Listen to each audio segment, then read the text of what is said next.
Kumusta, mga kababayan? Alam nyo ba kung ano ang MDT? Kung hindi, huwag kayong mag-alala, pag-uusapan natin ngayon. Ang MDT o Mutual Defense Treaty ay isang kasunduan ng Pilipinas at Amerika na nilagdaan noong 1951. Ano nga ba ang laman ng kasunduang ito?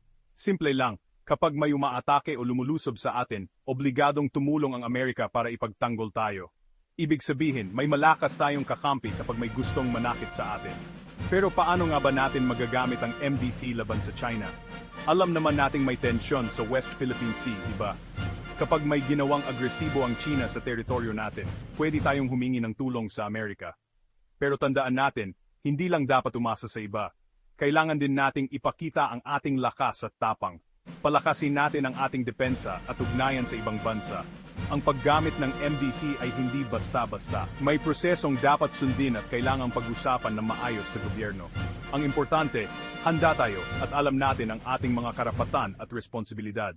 Sa huli, ang MDT ay isang sandata para protektahan ang ating teritoryo. Pero, responsibilidad din nating maging matalino at magkaisa para mapanatili ang kapayapaan. Ang tunay na lakas ng isang bansa ay nasa pagkakaisa ng mga mamamayan nito. Kaya mga kababayan, maging mapagmatsyag tayo. Maging maalam at ipagmalaki ang pagiging Pilipino. Maraming salamat sa inyong pakikinig. Hanggang sa muli.